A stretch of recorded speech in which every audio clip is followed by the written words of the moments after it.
Assalamualaikum warahmatullahi wabarakatuh. Waalaikumsalam warahmatullahi wabarakatuh. Walaqad ataina Musal kitaba wa qaffayna min ba'dihi birrusul wa ataina Isa salah ya. Walamma ja'ahum kitabum min indillahi musaddiqul lima ma'ahum wa kanu min qablu yastaftihuna 'alal ladina kafaru falamma ja'ahum ma arafu kafaru bih fala'natullahi 'alal kafirin. Walamma ja'ahum, dan tatkala datang kepada mereka opo kitabun kitab min indillahi, dari Gusti Allah. Tatkala datang sebuah kitab suci dari Allah, musaddiqul lima ma'ahum, yang membenarkan terhadap kitab yang ada pada mereka. Wakanu, adapun keadaan mereka, maksudnya orang-orang Yahudi ya. Keadaan orang-orang Yahudi itu min qablu, sebelumnya, yastaftihuna 'alal ladina kafaru, senantiasa memohon kemenangan, berdoa untuk kemenangan, 'alal ladina kafaru, untuk mengalahkan orang-orang kafir. Falamma ja'ahum, maka tatkala datang kepada mereka, ma'arafu, datang kepada mereka kitab suci, arafu, yang telah mereka ketahui, kafaru bihi, mereka mengingkarinya. Falaknatullahi 'alal kafirin, maka laknat Allah bagi orang-orang yang mengingkari.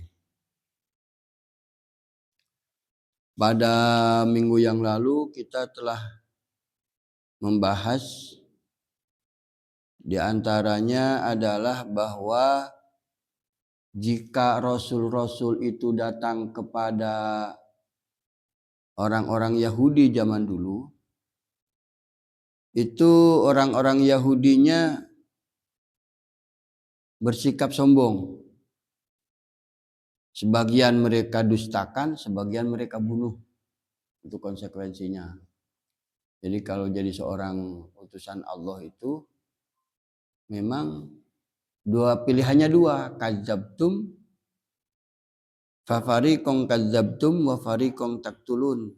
3. Pertama, orang-orang yang beriman terhadap apa yang dibawa oleh para rasul. Sebagian mendustakan, bohong lu, bohong aja itu, gak usah dipercaya. Sebagian lagi taktulun, sebagian lagi mereka bunuh. Nah, tercatat orang-orang Yahudi itu orang-orang yang paling banyak membunuh para nabi. Itu yang kemarin ya.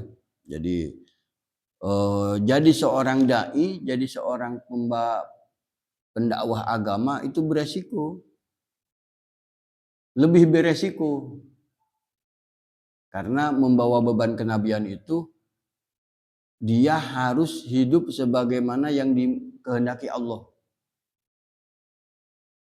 Kalau orang bisnis kan jelas, orang berbisnis pekerjaannya berjualan, dia mencari uang.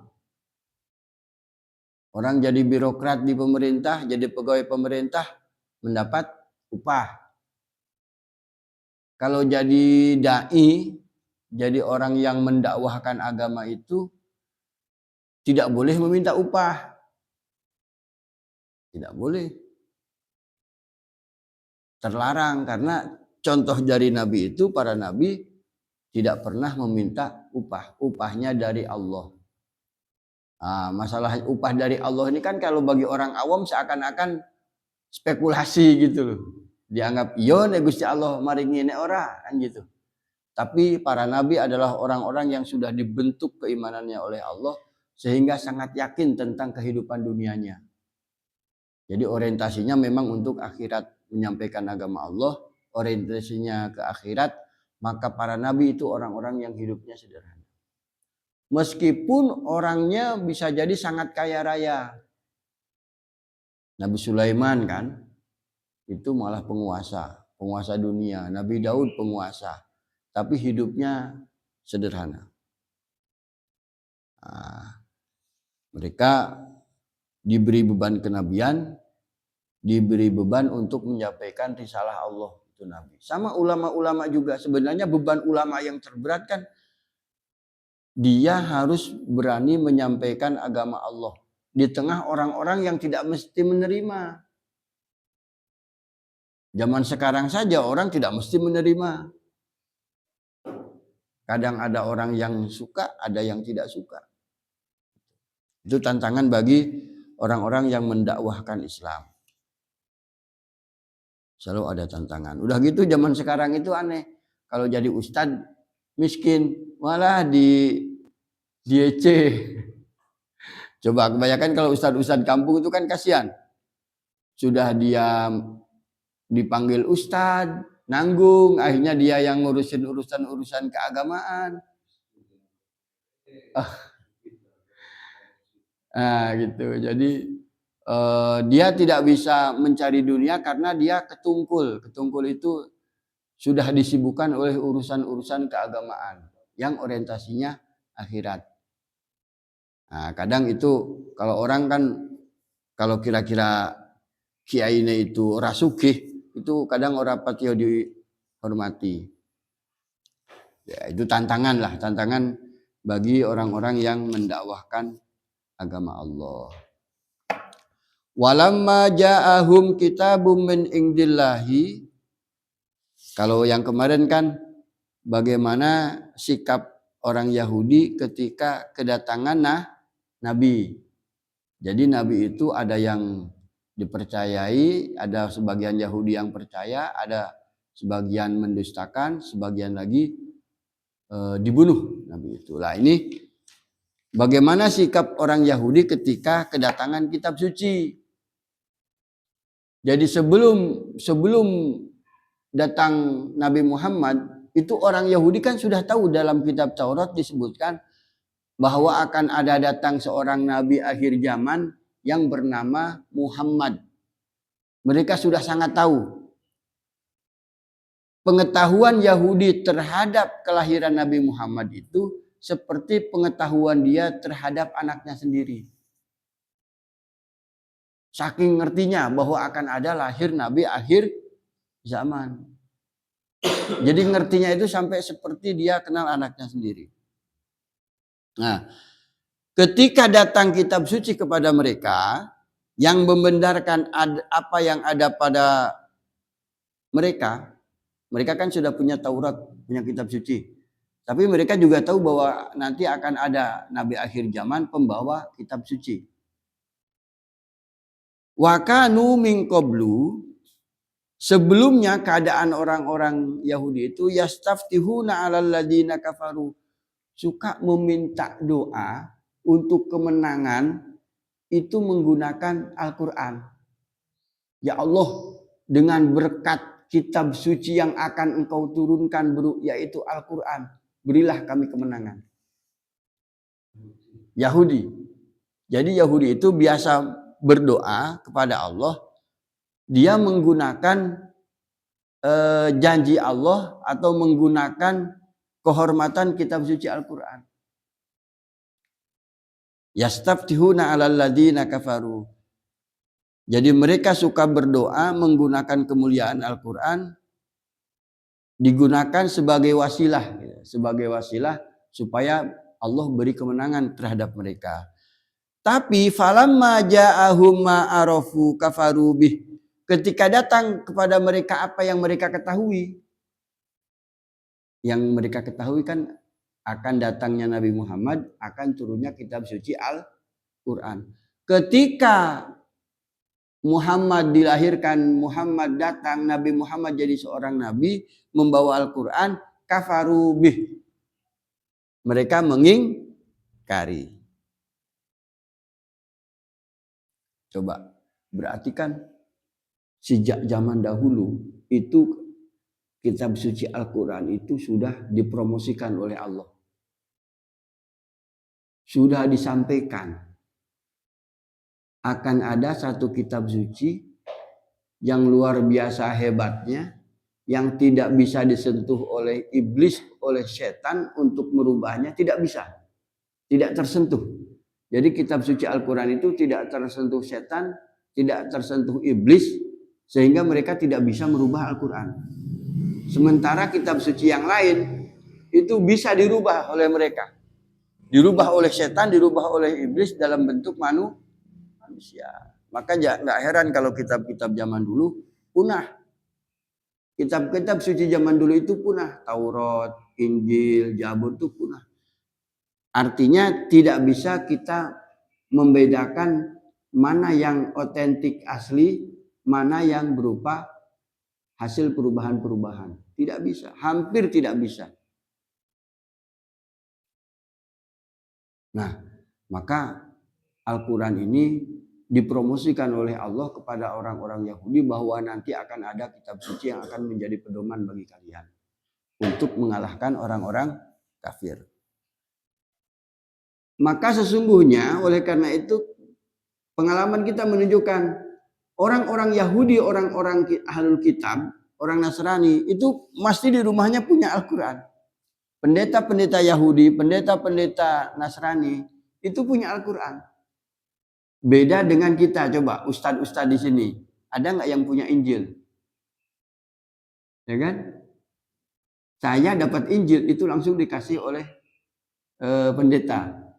Karena memang nggak pernah punya. Kecuali saya pernah beli itu Injil Barnabas, pernah beli. Cari. Tapi kitab Injil Perjanjian Baru, Perjanjian Lama itu suatu saat ada pendeta yang mengundang untuk berdiskusi, di saat itu dikasih. Ketika saya mau balik memberikan Al-Quran, Ustadz saya sudah punya banyak Al-Quran. Saya punya beberapa terbitan Al-Quran. Jadi mereka sesungguhnya adalah orang-orang yang secara diam-diam itu mempelajari Al-Quran. Karena di sini, nih kata kuncinya. Wa kanu min qablu, dan keadaan orang-orang Yahudi sebelumnya itu yastaftihuna 'alal ladina kafaru. Mereka memohon kemenangan itu berdasarkan Al-Quran gitu. Artinya kan gini, Al-Quran itu dipromosikan oleh Allah. Al-Quran itu akan menjadi pedoman bagi kalian untuk kemenangan kalian.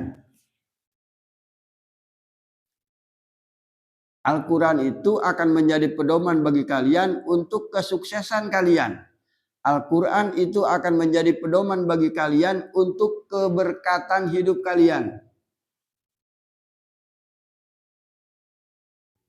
Maksudnya kan itu. Ini membuka tabir bahwa Al-Quran itu kitab suci yang luar biasa bermanfaat bagi kita, bukan hanya sebagai pedoman saja.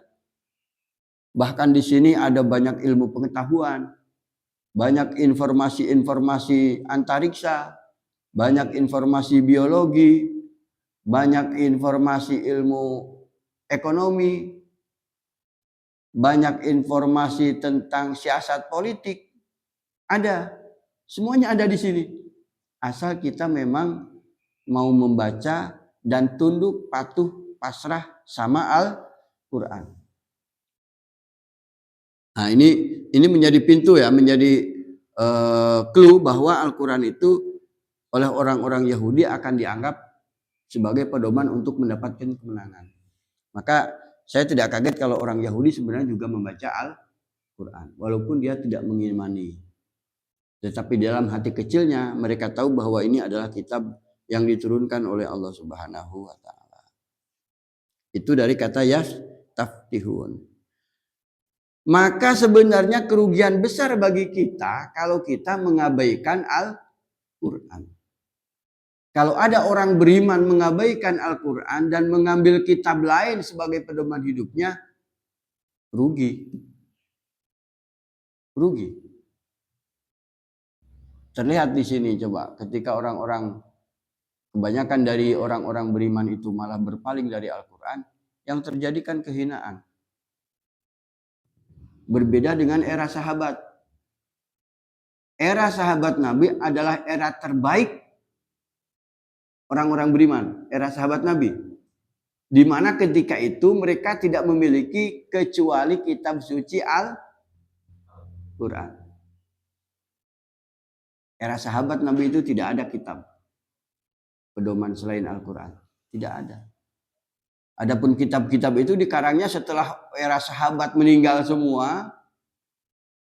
Sahabat meninggal, tabi'in meninggal. Nah, baru kemudian pada era pertengahan bermuncullah kitab-kitab yang mendiskusikan, yang bercerita tentang persoalan agama.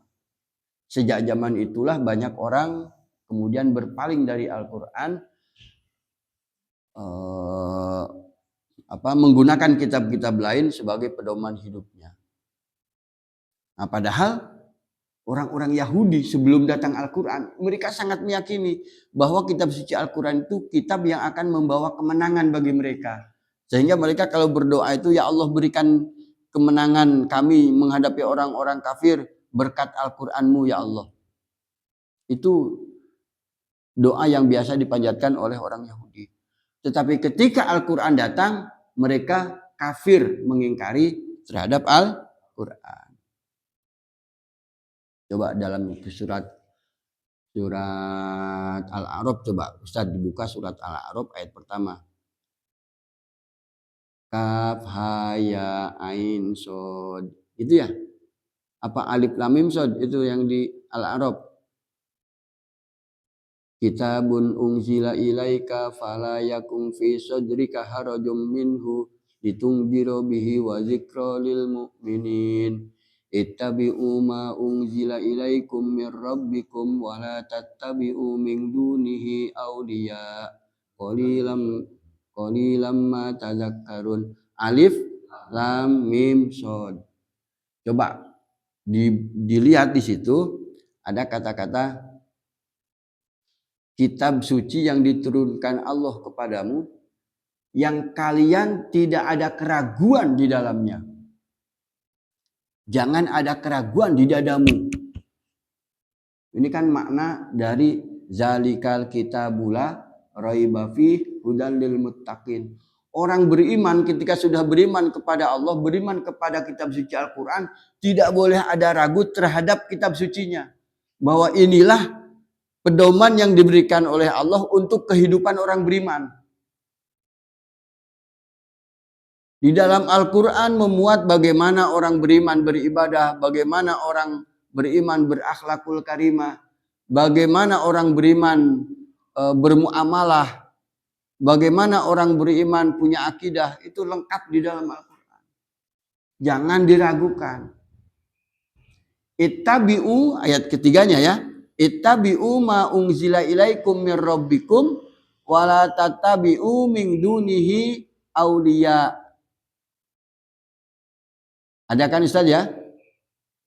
Ikutilah apa yang telah Allah turunkan kepada kalian. Wala tattabi'u min duni. Jangan engkau ikuti selain Al-Quran. Itu jelas di surat Al-A'raf. Ittabi'u ma unzila ilaikum mir rabbikum wala tattabi'u min dunihi awliya. Jangan engkau jadikan selain Al-Quran itu sebagai pedoman. Jangan kau ikuti. Ketika nih kabar buruknya itu, ketika orang berpaling dari Al-Quran, Al-Quran juga akan menutup pintu. Jadi gini loh, Quran itu seperti ibaratnya seperti hidup, kitab suci yang hidup. Kalau kita mendekat, maka Quran mendekat. Kalau kita menjauh, Al-Quran menjauh.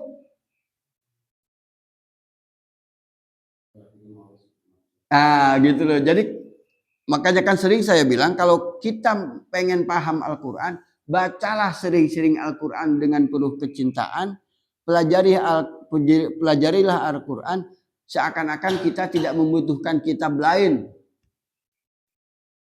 selain Al-Quran. Maka baru insya Allah terbuka. Nah, cuma sedikit sekali yang mau nekat seperti itu. Jadi saya itu ini dulu itu karena saya memang sangat mencintai Al-Quran. Jadi sejak mulai belajar Al-Quran itu saya betul-betul membuang apa yang saya pelajari sebelumnya. Saya pengen fokus di Al-Quran, jadi yang lain saya pending. Karena itu tadi ternyata kalau kita memasukkan unsur-unsur lain untuk memahami Al-Quran, itu nggak akan ketemu.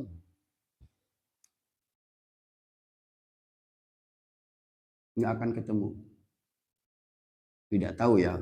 Karena di Al-Quran, metodologi Al-Quran, jadi metodologi cara mempelajari Al-Quran, itu Al-Quran sendiri yang mengajarkan.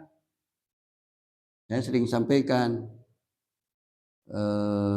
Al-Quran itu hudal linnasi wa bayyinatin minal huda. Kitab petunjuk sekaligus penjelasan terhadap petunjuk. Jadi dua kan, berisi kitab petunjuk berarti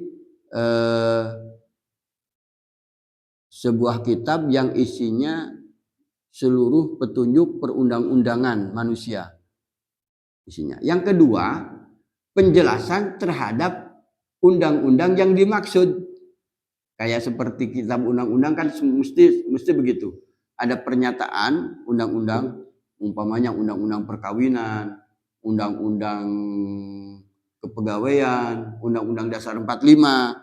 Kan buku keduanya pasti penjelasan terhadap undang-undang. Dipisah kan? Jadi yang pertama adalah pernyataan undang-undangnya, buku keduanya adalah penjelasan. KUHP, Kitab Undang-Undang Hukum Pidana. Di buku belakangnya penjelasan terhadap Kitab Undang-Undang Hukum Pidana. Al-Quran juga sama, berisi pernyataan petunjuk, hudan linnasi. Yang kedua, wa bayyinatin minal huda, penjelasan terhadap petunjuk yang dimaksud. Jadi dimuat dua-duanya dalam Al-Quran.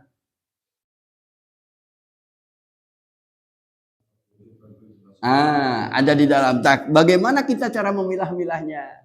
Kayak umpamanya Bismillahirrahmanirrahim. Ini maksudnya apa? Oh, ternyata ada di dalam surat An-Naml itu Nabi Sulaiman bersurat kepada Ratu Bilqis. Menulis suratnya ditulis. Innahu min Sulaiman. Ini dari Sulaiman. Wa innahu bismillahirrahmanirrahim. Oh, artinya Bismillahirrahmanirrahim itu salah satu ucapan yang ditempatkan di permulaan setiap surat. Jadi Nabi Sulaiman memberi contoh. Bismillah itu diletakkan di bagian pertama suratnya ke Ratu Bilqis. Oh, itu berarti penjelasannya Bismillah ini adalah kata-kata di awal sebuah tulisan. Mulanya Bismillahirrahmanirrahim digunakan di seluruh awal surat. Itulah artinya, paham ya? Kayak Alhamdulillahirabbil alamin. Rabbil alamin itu apa sih? Di surat yang lain ada Rabbil ardi wa rabbis samawati. Rabbis samawati wa rabbil ardi rabbil alamin. Oh, maksud rabbil alamin itu Tuhan yang memelihara langit, memelihara bumi. Pasti akan ada penjelasannya. Makanya sering saya sampaikan, tafsir terbaik adalah tafsir Al-Quran bil Quran. Cari saja di dalam Al-Quran sendiri. Pasti Allah mempertemukan. Tapi syaratnya tadi itu. jangan kau masukkan unsur-unsur yang lain untuk memahami Al-Quran. Cari di Al-Quran saja. Akan ketemu. Tapi kalau tidak dicari di Al-Quran sendiri, dicari di yang lain, ya akan ketemu. Tapi dengan versi yang berbeda. Ya. Ini yang disebut tabyin tuh gini. Tabyin itu. Jadi, Syahrul Ramadan alladzi unzila fihil Quran. Di surat Al-Baqarah ya. Bulan Ramadan adalah bulan diturunkannya Al-Quran. Syahrul Ramadan alladzi unzila fihil Quran hudal linnasi, sebagai petunjuk bagi manusia, wa bayyinatin minal huda, dan penjelasan terhadap petunjuk yang dimaksud. Nah, itu metodologi. Jadi penjelasan Al-Quran adalah berada dalam Al-Quran sendiri. Al-Quran itu kitab suci yang mandiri. Tidak membutuhkan yang lain untuk menjelaskan dirinya sendiri. Allah, siapa Allah? Umpamanya bismillahirrahmanirrahim. Dengan menyebut Allah. Allah itu siapa sih? Cari. Kan ketemu. Allahu la ilaha illa huwal hayyul qayyum. Allah itu tidak ada Tuhan kecuali Dia. Yang al-hayyu yang maha hidup. Al-qayyum yang maha mandiri. Ya kan? Ada lagi, Qul, katakanlah Muhammad. Ketika orang Arab meminta penjelasan tentang Allah, Qul, katakan saja Muhammad, Wallahu ahad, Allah itu Maha Esa. Berarti kan Al-Quran memberikan penjelasan siapa Allah. Dijelaskan. Tidak usah nyari Allah dari yang lain. Kebanyakan orang kan sekarang membingungkan. Tidak mencari Allah dari Al-Quran. Lewat pikirannya. Ada orang yang kemudian Allah itu menampakkan wujudnya pada diri Muhammad. Jadi Muhammad itu adalah perwujudan Allah. Masya Allah, ada yang sampai ke situ itu loh penafsirannya itu. Jadi cara mencari Allah tapi dari pikiran, dari otak sendiri atau dari orang lain. Harusnya kan siapa Allah, ya tanya saja Allah. Kayak saya pengen kenal Ustadz Hudi. Kalau saya nanyanya ke Pak Kaji Slamet, Pak Kaji, Hudi itu siapa sih? Dia akan menceritakan lewat versinya dia. Oh, Hudi itu wonge apik. Wonge jujur. Mandan geleman. Dikongkon gelem. Tak-tek yo gelem. Wis pokoknya karena Allah, nah, ikhlasan wonge. Ketika Kaji Slametnya seneng. Tapi tanya sama Ustadz Apip yang sedang nggak mood sama Ustadz Hudi. Ustadz Apip, Ustadz Hudi itu bagaimana? Dia mah lelet lah. Dia mah orangnya itu lelet. Kadang ada kemproh-kemprohnya dikit. Jadi itu tergantung versinya kan. Makanya kalau nanya orang, nanya langsung. Saya pengen tahu Mas Hudi, tanya. Mas jenengan pripun Mas? Ojo takok Edi, ojo takok Apip. Gitu loh. Jadi kalau pengen tahu orang itu ya langsung tanya yang bersangkutan. Umpamanya kita nembak perempuan zaman SMP dulu. Sampean seneng ora karo aku lho kan? Kan penak bisa dijawab langsung, tapi takok koncone. Janjane koncomu kae seneng ora karo aku? Ora seneng blas. Padahal dia yang seneng. Nah, paham ya? Logikanya begitu. Jadi kalau kita pengen tahu Allah, siapa Allah? Ya biar Allah yang menerangkan. Jangan ahli filsafat yang menerangkan. Kacau nantinya. Jangan ahli klinik ditanyakan Allah. Sesat nantinya. Siapa Allah? Allah akan menjelaskan dirinya sendiri. Allahu la ilaha illa huwal hayyul qayyum la ta'khudhuhu sinatun wa la naum. Allah itu tidak ngantuk dan tidak tidur. Kan enak penjelasannya kan?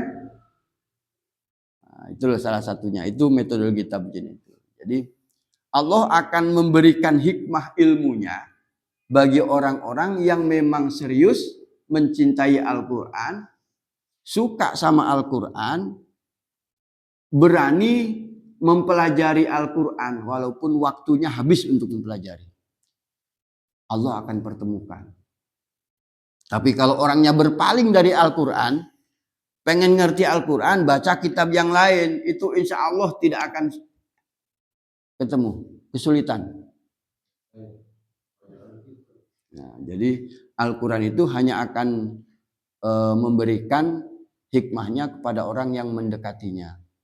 Kalau kita mendekat Al-Quran, Al-Quran akan mendekat. Tapi kalau kita menjauh dari Al-Quran, Al-Quran pun akan bersikap sama. Tuh ya, jadi sampai gini, ada di dalam surat Al-An'am itu ya. Qul ayyu syai'in akbaru syahadatan qulillah syahidum bainana wa bainakum. Terus wa uhiya ilayya hadzal Qur'an liungdirakum bihi wa man balag. Diwahyukan kepadaku Al-Qur'an, kata Nabi. Jadi Al-Qur'an ini adalah wahyu yang diturunkan kepada Nabi Muhammad. Kata Nabi di surat yang lain, surat Ali Imran, qul in kuntum tuhibbunallaha fattabi'uni. Jika kalian cinta kepada Allah, ikutilah aku. Kata Nabi, in attabi'u illa ma yuha ilai. Tidak ada yang aku ikuti kecuali Al-Quran. Ini premis-premisnya harus ingat. Maksudnya urut-urutannya ya. Nah, ilmu mantik kan harus muqaddam muakhirnya itu harus ini. Sampai menjadi natijah harus urut. Jadi pertama, wa uhiya ilayya hadzal Qur'anu liundirakum bihi wa man balag. Dan telah diwahyukan kepadaku Al-Qur'an. Berarti kalau Nabi menerima wahyu, tertadwinkan, terbukukan dalam Al-Quran. Di ayat yang lain, qul in kuntum tuhibbunallah, jika kalian mencintai Allah, orang-orang beriman itu lebih mencintai Allah daripada mencintai manusia. Ini saja sekarang sudah banyak berubah. Orang diarahkan mencintai tokoh, mencintai nabi, lupa mencintai Allah. Orang beriman sejatinya harus mencintai pada Allah, karena konsep cinta itu harus pada yang hidup. Jenengan seneng bojone kan dulu gara-gara hidup kan? Coba wis mati, kan nggak mungkin. Jadi konsep cinta itu sebenarnya harus terhadap yang hidup. Allah itu maha hidup, sehingga kalau kita mencintai Allah masuk akal, karena dialah pemberi rezeki, dialah pembuka pintu-pintu persoalan. Jadi orang beriman itu harus mencintai Allah melebihi cintanya terhadap makhluk. Jangan kemudian orang beriman diarahkan mencintai makhluk melebihi cintanya sama Allah. Hati-hati. Nah, kata Nabi yang diabadikan dalam Al-Quran, qul in kuntum tuhibbunallah fattabi'uni. Jika engkau mencintai Allah, ikutilah aku. Paham ya? Jadi tadi yang diwahyukan itu Al-Quran, diwahyukan kepada Nabi. Jadi Al-Quran adalah wahyu Allah yang diberikan kepada Nabi. Terus kita, kata Nabi, kalau kau cinta Allah, ikutilah aku. Kata Nabi lagi yang diabadikan dalam Al-Quran, in attabi'u illa ma yuha ilai. Tidak ada yang aku ikuti kecuali wahyu. Itu Al-Quran semua ya. Berarti apa? Kalau kita mau mengikuti Nabi, ikutilah wahyu. Ikutilah wahyu berarti ikutilah Al-Quran. Bagaimana Ustadz banyak sekali beredar kitab-kitab, apapun namanya itu adalah disebut hikmah.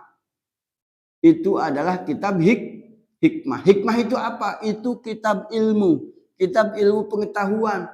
Boleh pelajari, boleh. Tetapi yang paling utama posisi level tertingginya adalah Al-Quran. Jadi kalau ada kitab ulama ngarang kitab, diadukan saja. Kalau ada sesuatu yang masa sih fatwanya begini, kok ini kayaknya membingungkan. Bagaimana mengadu? Diadukan pada Al-Quran. Nah itu. Jadi Al-Quran ini adalah kitab suci utama pedoman bagi orang beriman. Selainnya itu ada di bawah Al-Quran. Sehingga jelas urut-urutannya. Siapa yang akan menjadi hakim kan jelas. Coba kalau Al-Quran disejajarkan dengan yang lain, siapa yang mengadili?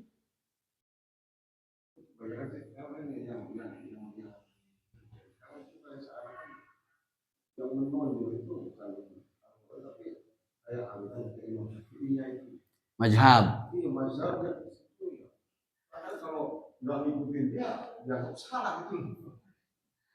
Nah, jadi makanya Al-Quran itu di dalam surat Yasin kan, Yasin wal Qur'anil Hakim, demi Al-Quran yang menjadi hakim.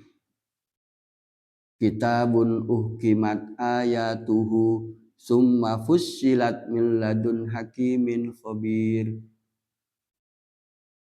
Uhkimat ayatuhu itu ayat-ayatnya itu dihakimkan, dijadikan hakim. Kitabun uhkimat ayatuhu. Jadi ayat-ayat ini dikukuhkan, dijadikan hakim. Jadi kalau kita baca Al-Quran, per ayatnya aja, seayat-ayatnya itu adalah hakim. Fusilat ayatuh, uhkimat ayatuh, summa fusilat. Jadi setiap ayatnya adalah hakim, setiap ayatnya Allah kasih detil.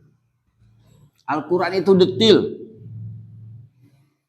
Jadi kalau ada orang yang bilang bahwa Al-Quran itu hanya bicara masalah global saja, yang umum-umum saja, itu keliru. Wa kulla syai'in fassalnahu tafsila. Setiap segala sesuatu itu kami rinci dengan serinci-rincinya.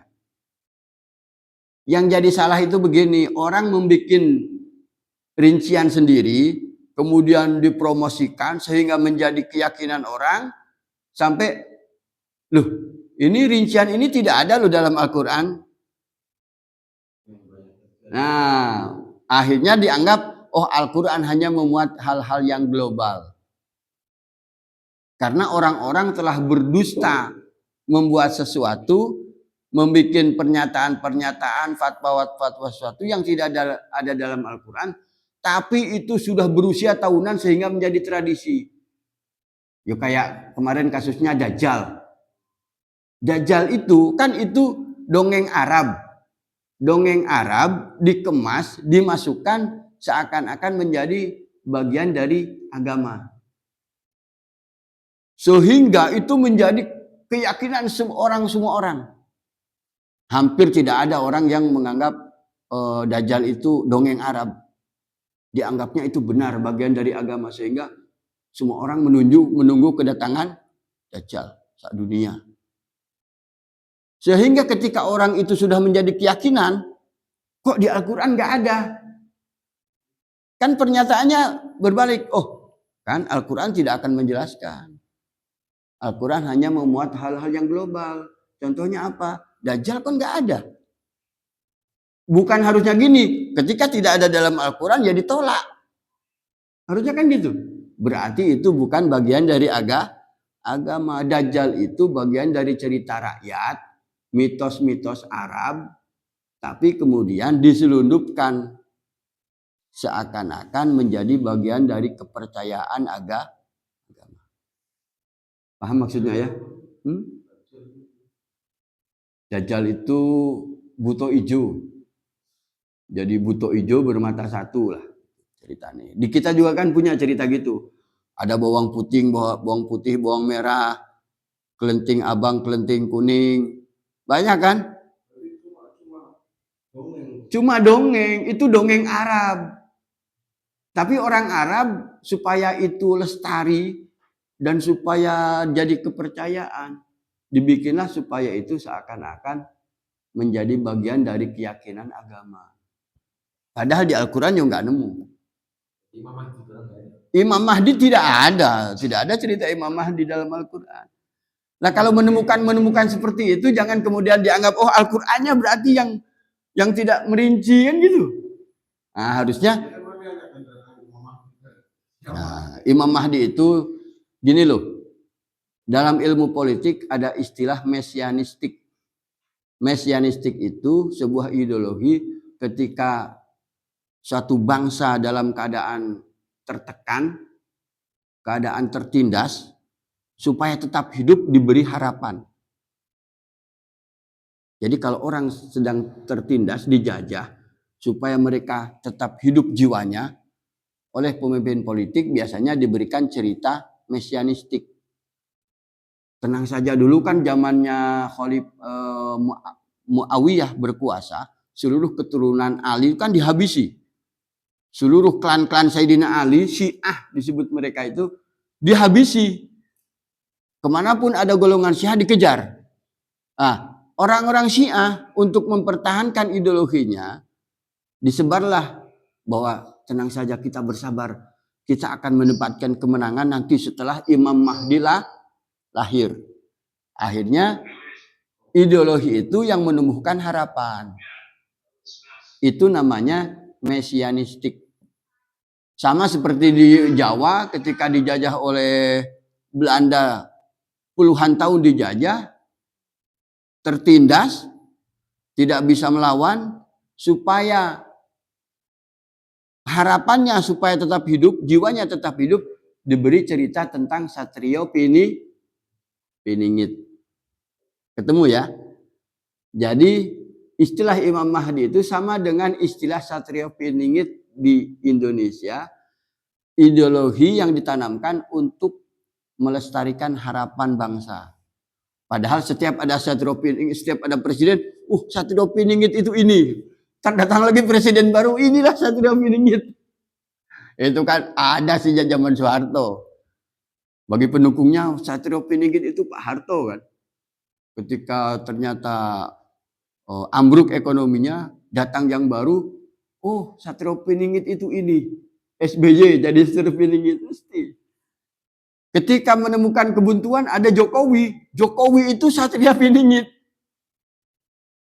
Sama kan? Sama kayak Nabi Isa. Nabi Isa itu istilah mesianistik kan, Mesias itu kan sebutan untuk Nabi Isa. Nabi Isa itu nanti akan lahirkan, akan diturunkan. Itu untuk memelihara harapan orang-orang Nasrani dulu yang ditindas di bawah kekuasaan Yahudi. Bagaimana supaya mereka jiwanya tetap hidup? Diberilah harapan nanti akan turun lagi Nabi Isa. Nabi Isa akan lahir lagi untuk menyelamatkan manusia. Seakan-akan betul-betul Nabi Isa akan turun lagi. Paham ya? Ini memang sesuatu wawasan baru.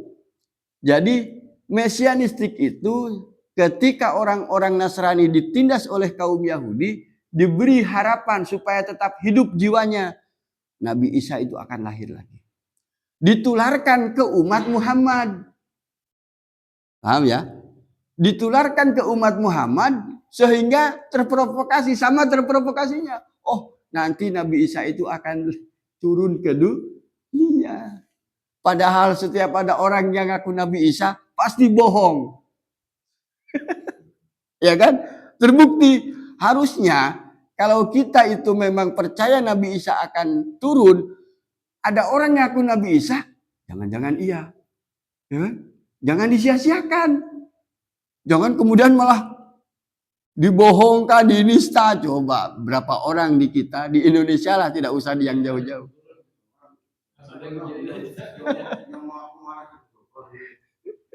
Harusnya kalau kita punya keyakinan bahwa Nabi Isa akan turun, kalau ada orang yang ngaku Nabi Isa, harusnya kan dipercaya. Ya kan? Logikanya kan gitu. Atau dari 10 orang yang ngaku itu 1 orang lah benar. Sampai kapanpun gak akan ada Nabi Isa itu Falamma tawaffaitani kunta antar raqiba alaihim. Ketika engkau wafatkan aku ya Allah, Al-Quran yang cerita. Nabi Isa itu wafat sebagai wafatnya manusia, para nabi sama. Tetapi Al-Quran kan tidak menceritakan keseluruhan proses seorang nabi atau setiap manusia dari lahir sampai mati. Hanya episode-episode tertentu. Jadi Nabi Isa itu mengalami, ini sebenarnya pembahasan nanti di surat An-Nisa ini. Tapi untuk menjelaskan, saya ingin menjelaskan bahwa jangan gara-gara sebuah tradisi yang sudah menjadi keyakinan mayoritas, ketika tidak ada menemukan pembenarannya dalam Al-Quran, tuduhannya malah Al-Quran yang tidak mendetail. Ya kan? Harusnya gini. Ketika itu sebuah tradisi terlanjur diyakini, tidak ada dalam Al-Qurannya, oh berarti itu bukan bagian dari agama. Itu bagian dari cerita rakyat, gitu loh. Itu bagian dari cerita dongeng-dongeng masa lalu. Paham ya maksudnya? Ini kalau nggak paham nanti salah tuduh, ini salah paham. Jadi itu adalah ideologi mesianistik. Ada Imam Mahdi, ada Dajjal, ada Nabi Isa. Itu sebenarnya kayak Satrio Piningit gitu. Itu akan selalu dibantah. Ada orang ngaku Amin Rais loh. Amin Rais itu dulu Satrio Piningit keturunan Brawijaya 5, coba. Iya kan? Kan jadinya itu hanya jadi lelucon politik. Karena setiap ada orang yang ngaku menjadi Imam Mahdi pasti dibantah. Coba aja kalau nggak percaya sekarang ngaku aja Nabi Isa. Wah, dibully dunia. Ya kan? Ngaku Jibril apalagi. Musadek itu kan, Musadek dulu ngaku Nabi Isa. Masya Allah. Jadi itu adalah ideologi mesianistik ketika sekelompok bangsa dalam kondisi terjajah, tertindas, lemah, untuk tetap bisa hidup jiwanya, diberi keyakinan dengan mesianistik, dengan akan datangnya juru selamat gitu loh. Bahwa akan ada juru selamat kita, tenang wae saiki kita sing sabar, urip yo kayak gini. Mengko ono Satria Piningit yang akan menyelamatkan kita. Jadi kan dalam bayangan seorang anak itu, rapopo ya Allah sekarang susah, mengko ono Satria Piningit yang bisa menyelamatkan bangsa. Padahal setiap ada yang ngaku Satria Piningit pasti dibantah. Orang ngaku Nabi Isa pasti dibantah. Nah, itu ya. Jadi saya sampaikan bahwa orang-orang beriman itu harus tunduk patuh sama Al-Quran, pedomani Al-Quran, maka dia akan memberikan pula keberkahannya bagi orang beriman. Kalau kita berpaling dari Al-Quran, ya jangan pernah berharap dapat keberkahan dari Al-Quran. Al-Quran itu seakan-akan hidup gitu loh. Semakin kita mendamai Al-Quran, Al-Quran pun akan dalam mencintai kita, membuka seluruh rahasia-rahasianya. Tapi kalau kita membelakangi Al-Quran, jangan harap Al-Quran memberikan ilmunya kepada kita. Tuh ya, itu sudah sering saya sampaikan. Jadi ketika orang-orang Yahudi mendapatkan Al-Quran, mereka mengingkarinya. Bi'sa mashtarau bihi anfusahum. Nah, biar cepat nih. Bi'sa mashtarau bihi anfusahum. Alangkah buruknya apa yang mereka beli untuk dirinya sendiri. Alangkah buruknya, kalau dengan terjemahan beda, ini yang lebih pas itu ini. Alangkah buruknya apa yang telah mereka beli untuk diri mereka sendiri. Apa yang mereka beli itu? Ayakfuru bima anzalallahu. Mereka mengingkari apa yang Allah turunkan berupa Al-Quran. Jadi yang mereka beli, yang buruk yang mereka beli itu adalah kekufuran. Jadi mereka membeli kekufuran, mencampakkan Al-Quran. Ayakfuru bima anzalallah. Mereka mengingkari apa yang Allah turunkan berupa Al-Quran bagian karena mereka dengki. Karena mereka apa? Dengki. Pertama, dengki kepada Nabi Muhammad. Mereka itu menunggu-nunggu seorang nabi akhir zaman, tapi menunggunya meyakini bahwa nabi itu akan lahir dari kalangan Yahudi. Ketika datangnya ternyata dari Arab, keturunan Ismail, mereka tidak mau mengimani Nabi Muhammad karena dengki terhadap Nabi Muhammad. Mereka berharap bahwa Nabi akhir zaman itu dilahirkan dari kalangan Yahudi. Padahal satu keturunan, sama-sama turunan Nabi Ibrahim. Kan Yahudi dengan orang Muslim itu kan garis keturunannya sama dari Ibrahim. Ibrahim memperanakkan Ishak, memperanakkan Yakub menjadi Bani Israel, menjadi Yahudi. Nabi Ibrahim memperanakkan Ismail, memperanakkan Adnan, Hashim, Abnu Manaf, Ibnu Hashim sampai ke Abdul Muthalib. Sampai ke Nabi Muhammad. Sama-sama sebenarnya dari keturunan Ibrahim. Jadi mereka kufur terhadap Al-Quran dan terhadap Nabi itu gara-gara bagian dengki. Ayyunazzilallahu min fadlih lah. Dengkinya kenapa? Ayyunazzilallahu min fadlih. Dengki karena Allah menurunkan karunia-Nya. Ayyunazzilallahu min fadlih. Allah menurunkan karunia-Nya itu ala mayyasha'u min ibadih, kepada orang-orang yang dikehendaki Allah saja. Allah menghendaki karunia itu diberikan kepada Nabi Muhammad. Itu yang mereka menjadi dengki. Kenapa tidak diturunkan kepada kaum kami? Jadi itu kedengkian mereka. Faba'u bigadobin ala godob. Maka mereka kembali dengan kebencian atas kebencian. Faba'u bigadobin ala godob. Jadi mereka dibenci berlipat-lipat.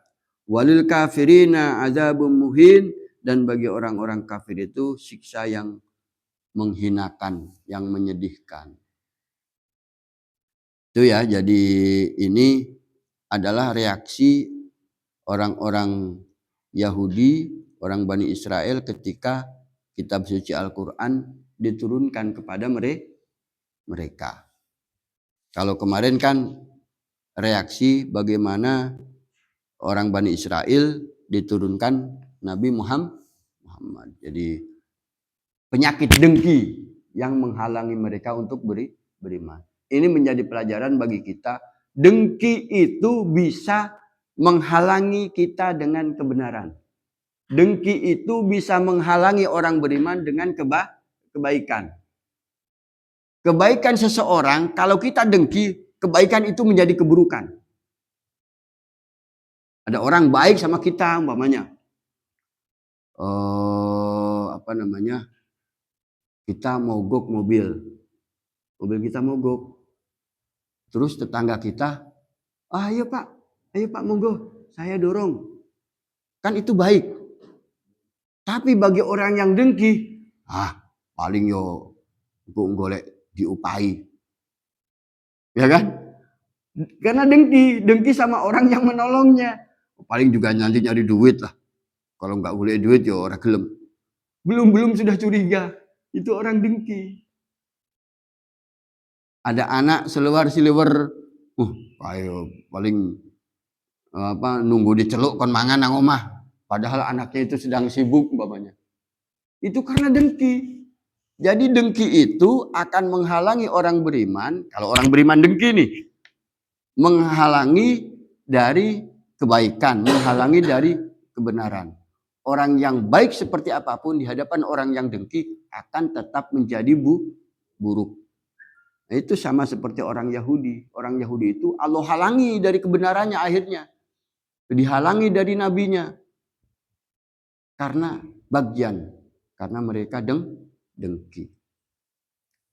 Itu saja. Billahi taufik wal hidayah. Wassalamualaikum warahmatullahi wabarakatuh. Waalaikumsalam.